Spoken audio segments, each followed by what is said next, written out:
हाँ मित्रों, चलिए आज आपको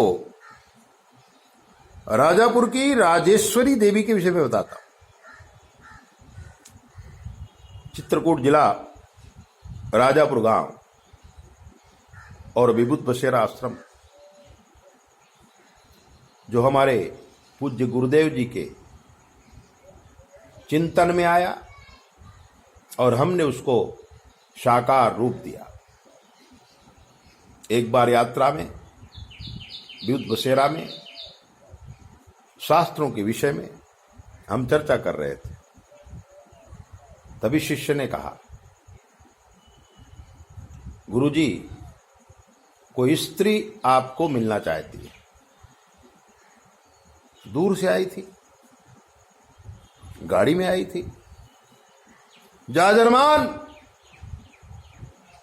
और भक्ति से उसका चेहरा चमचमा रहा था।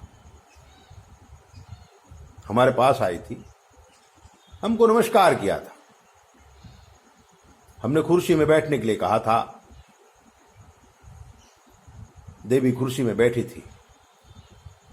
नमस्कार करके उसने कहा था, यूट्यूब में मैंने आपको बहुत सुना है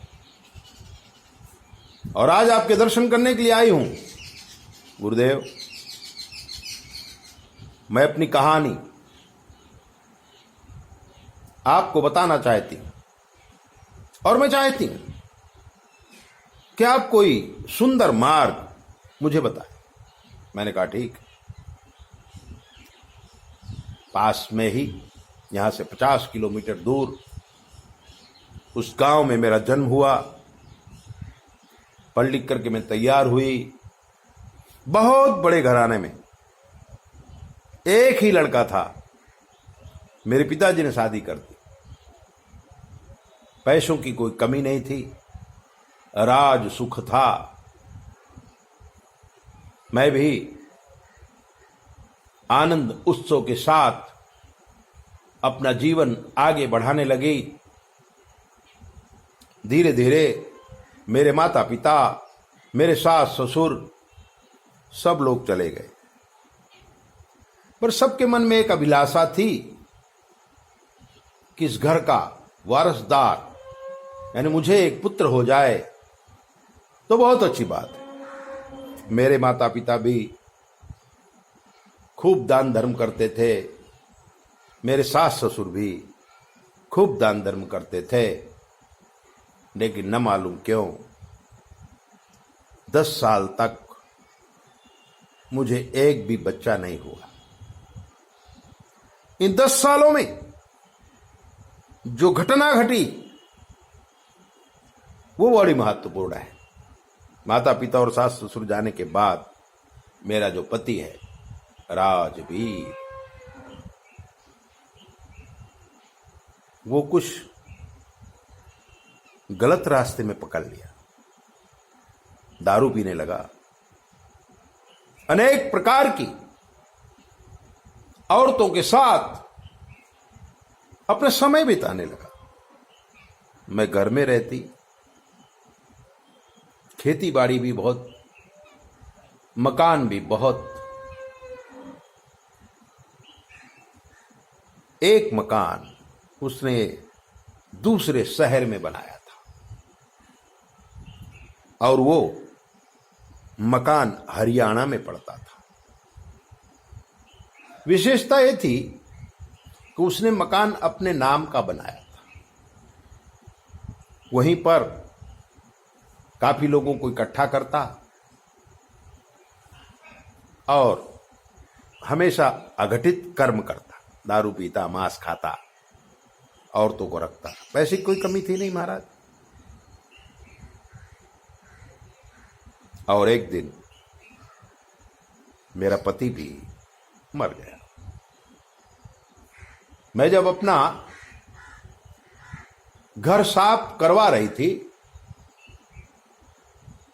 तो हरियाणा की एक फाइल मिली जिसमें मकान के सारे कागजात थे और वो मेरे पति के नाम से थे। मकान में ताला लगा हुआ था। हमने कुछ लोगों को भेजकर देखा, मकान में ताला लगा था। वारसाई में हम ही थे तो मकान हमें मिल गया। हमने उस मकान को अच्छे पैसे से बेच दिया। अब वो रकम मेरे पास है और यहां की संपत्ति भी मेरे पास है। मुझे वैराग्य हो गया है और आपकी दिव्य वाणी सुनने के बाद मुझे ऐसा लगता है कि धन जो अचानक मेरा हुआ है इसका मैं सदव्यय करूं, तो इसका खर्च कहां और किस प्रकार करूं, इसमें आप मुझे सलाह दीजिए।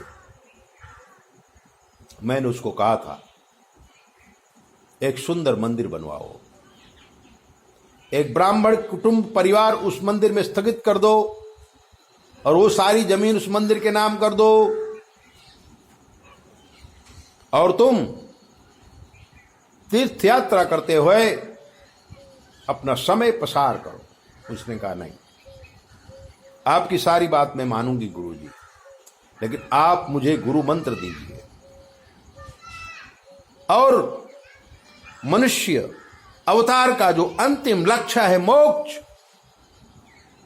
मुझे मोक्ष की प्राप्ति हो, ऐसी कोई कृपा करें।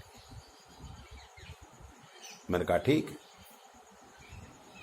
हमने उसको दूसरे दिन बुलाया था क्योंकि दूसरे दिन अक्षय तृतीया थी। शुभ मुहूर्त में हमने उसे गुरु मंत्र दिया और गुरु मंत्र देने के बाद हमने उसे कहा कि सबसे पहले हरिद्वार जाओ, गंगा के किनारे बैठ करके इस मंत्र का 1.25 लाख जाप करो, सारी व्यवस्थाएं हो जाएंगी। तुम्हारे पास धन भी है तो पैसे से सब कुछ व्यवस्था हो जाती है। उसने कहा गुरुजी धन तो बहुत है, लेकिन